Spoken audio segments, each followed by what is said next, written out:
جاء بصدق وصدق به اولئک هم المتقون۔ یہاں پر تمام مفسرین نے کہا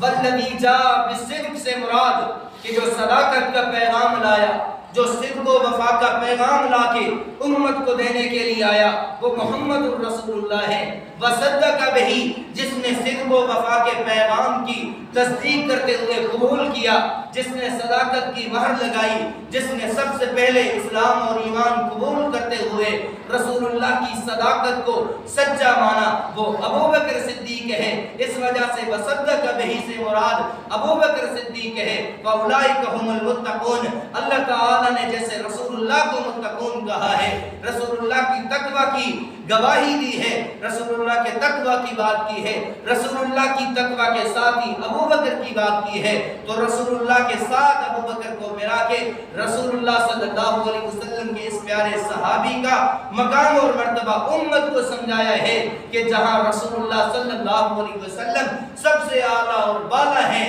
اس کائنات کے اندر اور تمام انبیاء میں، اسی طرح امت محمدیہ میں سب سے اعلیٰ اور بالا جو ذات ہے اسے ابو بکر صدیق کہتے ہیں۔ اور اللہ تعالی نے فرمایا الا تنصروه فقد نصره الله اذ اخرجه الذين كفروا ثاني اثنين اذ هما في الغار اذ يقول لصاحبه لا تحزن ان الله معنا، کہ جب ہجرت کی رات آئی مشرکین نے تحیہ کیا، ارادہ کر لیا رسول اللہ کو قتل کرنے کا، اس وقت رسول اللہ صلی اللہ علیہ وسلم نے جس کو اپنا ہم سفر بنایا، جس کو اپنا رازدان بنایا، جس کو اپنا ساتھی بنایا، جس میں اعتماد کیا، وہ ابو بکر صدیق ہے۔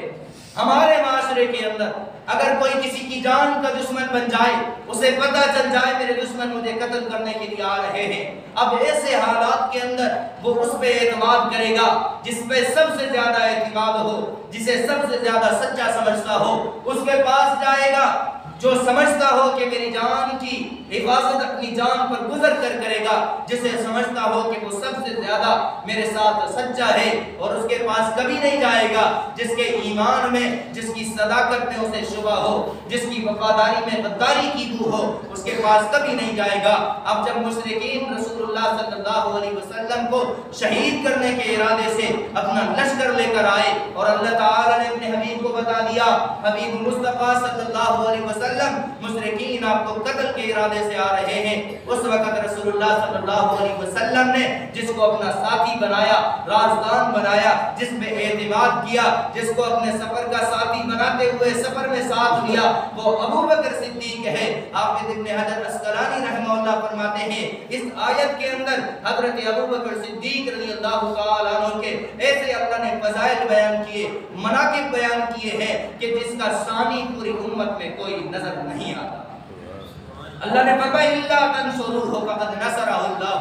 اذ اخرجه الذين كفروا ثاني اثنين اذ هما في الغار اذ يقول لصاحبه لا تحزن ان الله معنا، کہ لوگوں تم اگر محمد رسول اللہ کی مدد نہیں کرتے تو اللہ تعالی اپنے حبیب کی مدد کر کے دکھائیں گے، اور اللہ نے ابو بکر صدیق کے ذریعے رسول اللہ کی مدد کر کے دکھائی ہے، اور ابو بکر صدیق کو ثانی اثنین دو میں سے دوسرا کہا ہے، اور خود رسول اللہ صلی اللہ علیہ وسلم نے فرمایا اذ یقول لصاحبہ، صاحب کہا ہے ابو بکر کو، اس صاحب کی وجہ سے تمام مفسرین نے لکھا کہ حضرت ابو بکر صدیق کی صحابیت کا ثبوت قرآن مجید سے ملتا ہے، باقی صحابہ کی صحابیت کا ثبوت یا احادیث سے ملتا ہے یا تواتر سے ملتا ہے، لیکن ابو بکر صدیق وہ واحد صحابی رسول ہے، وہ عظیم انسان ہے جس کی صحابیت کا ثبوت نص قطعی قرآن مجید سے ملتا ہے۔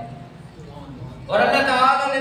تیسری جگہ پر حضرت ابو بکر صدیق رضی اللہ تعالی عنہ کے متعلق فرمایا وَسَيُجَنَّبُهَا الْأَتْقَى الَّذِي يُؤْتِي مَالَهُ يَتَزَكَّى وَمَا لِأَحَدٍ عِندَهُ مِن نِّعْمَةٍ تُجْزَى إِلَّا ابْتِغَاءَ وَجْهِ رَبِّهِ الْأَعْلَى وَلَسَوْفَ يَرْضَى۔ اللہ تعالی نے ابو بکر صدیق پر لگنے والے تان کا جواب دیا جب ابو بکر صدیق رضی اللہ تعالی عنہ نے ان مسلمان غلاموں کو خرید کر آزاد کیا جن پر مشرکین ظلم ڈھا رہے تھے، کلمہ پڑھنے کی وجہ سے، اسلام لانے کی وجہ سے، محمد رسول اللہ کے دامن میں آنے کی وجہ سے ابو بکر صدیق نے اپنی دولت کو لٹا کر مہنگے داموں میں ان کو خرید کر جب آزاد کیا تو تانا زنی کرنے والوں نے ابو بکر صدیق کی ذات پہ طعن کیا۔ اللہ تعالیٰ تعالیٰ نے برداشت نہیں کیا، اللہ تعالیٰ نے قرآن مجید میں ابو بکر صدیق کی صفائی بھی دی اور ابو بکر صدیق کو اتقا کہا۔ اتقا کا معنی پوری امت میں سب سے زیادہ تقوی اور طہارت والا انسان ابو بکر صدیق ہے۔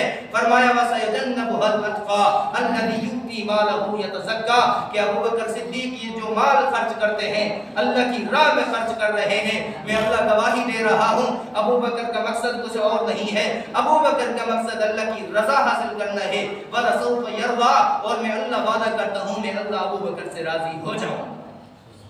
اور اللہ تعالیٰ نے ابو بکر صدیق رضی اللہ تعالیٰ عنہ کو دنیا میں ہی رضامندی کا سرٹیفکیٹ دے دیا، جہاں پر دوسرے صحابہ کو دیا وہاں پر ابو بکر صدیق کو بھی دیا۔